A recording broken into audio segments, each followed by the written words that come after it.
అందరికీ నమస్కారం. కుంభరాశి వారికి 2026 సంవత్సరంలో చాలా అద్భుతాలు చూడబోతున్నారు. రాజకీయంలో ఉన్నటువంటి వాళ్ళకి ప్రమోషన్లు వస్తాయి.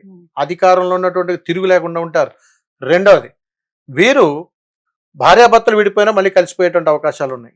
దానితో పాటుగా ప్రేమ వ్యవహారాలు విజయాలు సాధించే వాళ్ళు ఉన్నారు.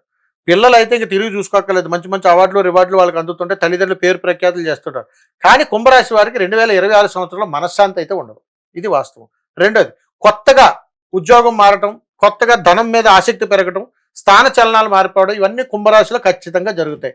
అయితే 2026 సంవత్సరంలో కుంభరాశి వారికి 4 చక్రాల వాహనాల్లో మీరు ప్రయాణం చేసేటప్పుడు యాక్సిడెంట్ అయితే జరుగుతుంది. ఇది జాగ్రత్తగా ఉండాలి సుమా. ఇది హెచ్చరిక, జాగ్రత్తగా చూసుకోవాలి. రెండోది, మీ కుటుంబం పట్ల, మీ బంధువుల పట్ల దయచేసి అప్పులు చేయకండి. 2026లో కుంభరాశి వారు అయిన వాళ్ళ దగ్గర, అన్నయ్యల దగ్గర, తమ్ముడి దగ్గర, చెల్లెల దగ్గర, బావగారి దగ్గర, వియ్యంకుల వారి దగ్గర అప్పులు చేసేటువంటి అవకాశాలు ఉన్నాయి. తిప్పలు తప్పు. ఇది హెచ్చరిక. మీరు చేయవలసినటువంటి పరిహారం ఏదైనా ఉందంటే ఖచ్చితంగా ఉన్నది. మీరు సంవత్సరం మొత్తంలో ఒక 3 నెలలు మీకు ఎప్పుడు అవకాశం కుదిరితే అప్పుడు మీకు దగ్గరలో ఉన్న ఏదైనా దేవాలయానికి వెళ్ళి అక్కడ జరుగుతున్నటువంటి అన్నదానంలో మీరు భాగస్వామ్యం అయ్యి వడ్డించడమో విస్తరణ తీయడమో చేయండి. ఇలా చేయడం ద్వారా మీకు అద్భుతమైనటువంటి యోగం పడుతుంది. జరగలేనటువంటి పనులన్నీ జరుగుతాయి. సర్వేజన సుఖినో భవంతు. శుభం. నమస్కారం.